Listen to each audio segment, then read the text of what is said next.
Have you ever been to a movie where within the first couple of minutes you realize this is terrible, this is going to be a waste of my time, I want my money back, and you start thinking, man, I could be spending my time doing something so much more productive, or at least putting it towards something that's so much more useful.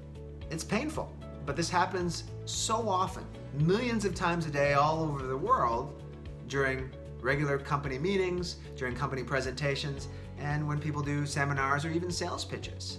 And usually this occurs for two primary reasons. The first is that the presenter, the speaker, has had no training at all, but they feel that they don't need to have any training and they're doing just fine.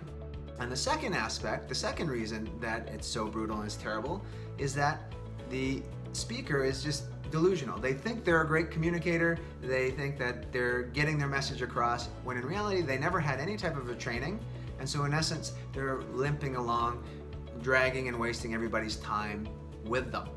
And so today I'm going to share with you 3 strategies to ensure that you don't waste the time of the people in your audience, and number 2, you become a great communicator, so in essence you become a great movie, and the time that people spend with you becomes time very well spent, not only for them, but for you and your organization.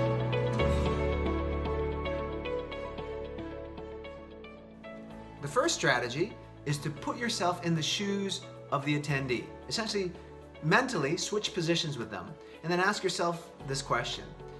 As the person watching the presenter or watching the person speaking at the meeting, what would I want to take away from this to make it valuable to me?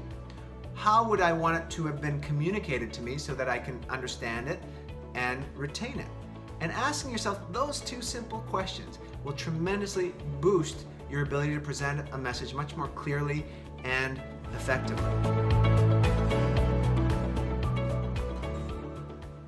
Second, practice.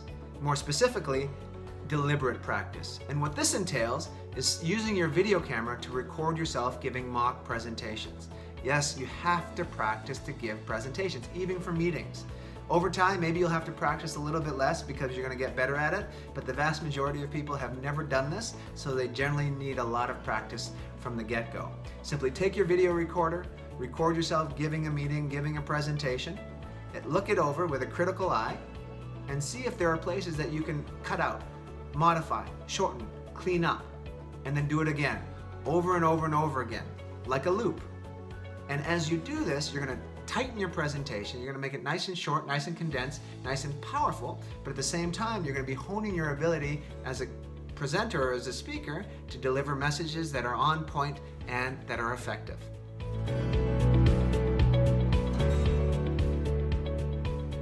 The third strategy is to go out and get some training. Find a presentation coach who covers 3 things. Make sure they cover structure, delivery, and overcoming anxiety, because all 3 work together in cohesion. You need all 3 to be an effective presenter. And as you look for a trainer, make sure you find someone who's highly capable. Just asking your friend Steve, who does a lot of presentation, doesn't mean that they're going to be a good trainer. They just happen to have a little bit more experience, but that doesn't make them a good trainer. It's in essence, imagine the blind leading the blind. Go and look for somebody who can really train you effectively, and you will become a presenter that really makes an impact. My name is John Godoy. I'm a communications and presentations coach, and what I do is I help growth-minded professionals develop confidence, energy, and happiness.